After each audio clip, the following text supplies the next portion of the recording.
이런 인간자본론을 처음 이 사람이 이제 주장을 할 때, 이 이론을 전개할 때 맨 처음에 두 가지의 기본 가정을 전제로 하고 저 인간자본론을 만들어냈습니다. 결론부터 말씀드리면 저 인간자본론은 현대에 와서는 우리가 그닥 많이 얘기하진 않아요. 그 1950년대, 60년대 이때 등장해서 그 당시엔 되게 선풍적인 인기를 끌었는데 지금 이렇게 시대가 흘러서 지금 우리 입장에서 보면 저 인간자본론은 좀 비판의 대상입니다. 문제가 많다라고 얘기를 해요. 그 이유가 바로 뭐냐? 이 사람이 이 두 가지의 기본 가정을 가지고 인간자본론이라는 이론을 만들어냈는데 나중에 보니까 저 두 가지의 기본 가정, 전제가 다 틀렸다는 거죠. 그러면 기본 전제가 틀렸으면 당연히 그 이론도 뭔가 문제가 있다. 틀렸다. 이제 이렇게 되는 거잖아요. 자, 어떤 전제가 있었냐면 첫 번째 기본 가정은 이거였습니다.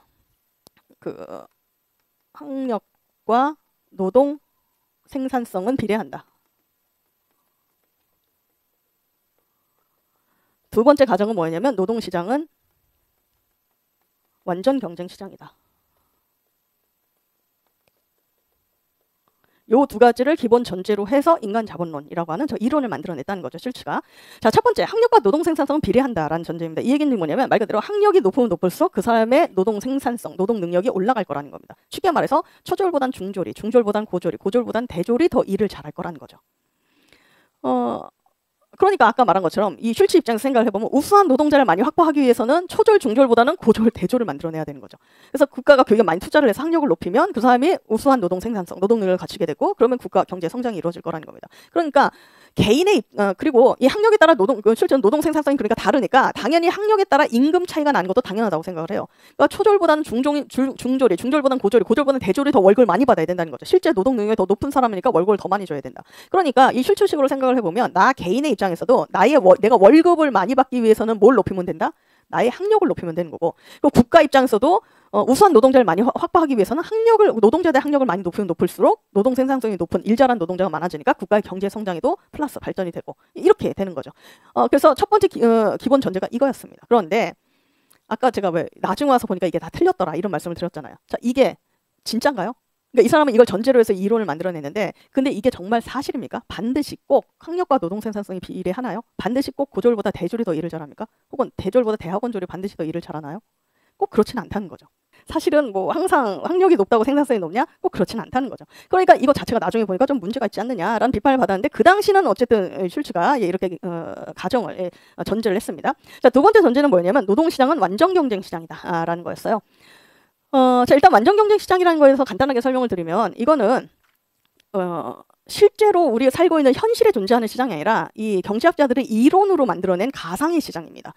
그래서 뭔가 완벽한 어떤 이상적인 어떤 시장으로서 이론적으로 만들어낸 건데 그러니까 예를 들면 이런 거죠. 현실의 시장에 물건이 있으면 물건을 파는 공급자와 그걸 사는 수요자가 있습니다. 근데 이 현실의 시장에서 물건 가격이 어떻게 결정되느냐? 가장 간단하게는 뭐 수요와 공급의 법칙이라고 해서 뭐 수요가 줄고 그러니까 수요자가 많고 공급이 줄면 가격이 올라가고 수요자는 적은데 공급이 많으면 가격이 내려가고 뭐 이렇게 되잖아요. 그런데 실제로 현실 시장에서 물건 가격이 결정되는 건 반드시 수요와 공급의 법칙만으로 결정되는 건 아니지 않습니까? 어떤 가격의 그 물건의 가격이 결정될 때는 뭔가 우리가 약간 뭐 수요와 공급 이걸로 설명하면 되게 합리적인 이유로 가격이 설명될 수 있다고 생각할 수 있지만 실제 현실의 물건 가격은 비합리적인 요소에 의해서도 결정되는 경우가 굉장히 많잖아요. 그러니까 어떤 물건 소위 말해서 뭡니까 이렇게 고액의 뭐 그런 뭐 명품이나 뭐 이런 것들 생각을 해보면 뭐 그 물건이 아주 값비싼 그런 어떤 사치품이나 명품이라고 했을 때 정말 그것에 갖고 있는 기본적인 그 원재료 값이 그만큼이면 그렇지 않지 않습니까?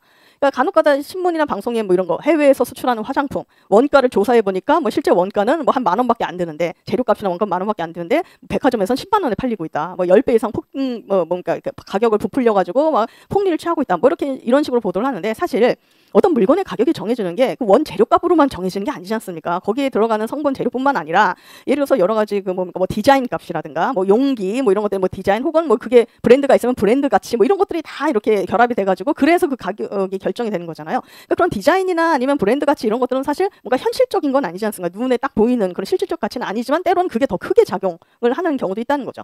뭐 자동차 이런 것들도 예를 들어서 굴러가기는 똑같지만 뭐 예를 들어서 뭐 1,000,000원짜리 자동차가 있고 뭐 1억짜리 자동차가 있다고 한다면 1억짜리 자동차가 1,000,000원짜리 자동차에 비해 10배 이상 빠른 것도 아니지 않습니까? 그만큼의 어떤 그 기능을 하진 않지만 그 외에 뭐 여러 가지 다른 가치들이 모여 있어서 어떤 그리고 사람들이 많이 뭐 선호하는 뭐 디자인이라든가 브랜드라든가 이러면은 막 가격이 올라가고 이렇게 되는 거잖아요.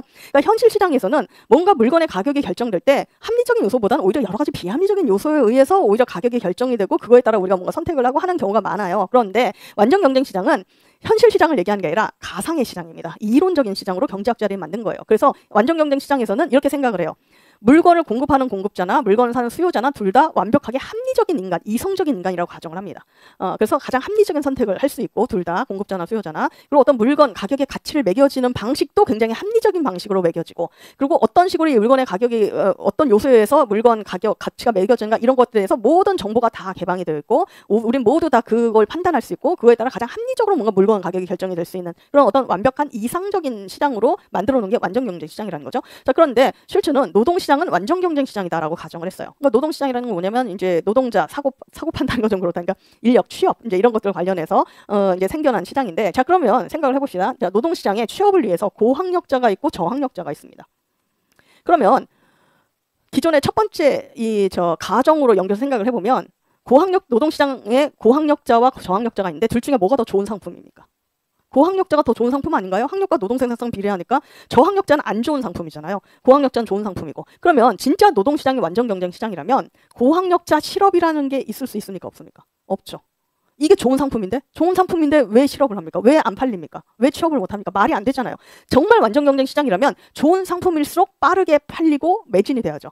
그리고 안 좋은 상품은 안 팔리고 남아야 되고. 그러면 그런 식으로 생각을 해보면 이 사람 주장대로 한다면 고학력자 실업이라는 건 있을 수가 없어요. 있으면 안 돼요. 근데 현실적으로 있습니까? 없습니까? 있죠. 그것도 굉장히 많잖아요. 그러니까 아까 제가 나중에 와서 보니까 첫 번째 이것도 좀 틀렸고 두 번째 이것도 결국은 틀린 거 아니냐, 이 사람이 이렇게 가정으로 내세운 이게 틀린 거 아니냐라고 이제 나중에 비판은 받았어요. 근데 이건 이제 나중에 문제고, 처음에 이 사람이 얘기할 때는 일단 요 두 가지를 기본 전제로 해가지고 이 인간자본론이라는 이론을 만들어냈습니다. 그래서 최대한 학력을 많이 높여야 그 사람의 노동 능력, 경제적 가치 이런 게 올라가는 거고, 그리고 내가 학력을 높으면 노동시장은 완전 경쟁 시장이니까 난 취업이 잘 될 거라는 거죠. 그래서 뭐 개인의 입장에서도 취업이라든가 임금을 올릴 때 학력을 높이는 게 유리하고, 그러니까 결국 인간에게 많이 교육을 해서 훌륭한 어떤 노동 자원, 인간 자본을 많이 만들면 경제 성장이 이루어진다. 이게 바로 실제 인간 자본론이었다는 겁니다.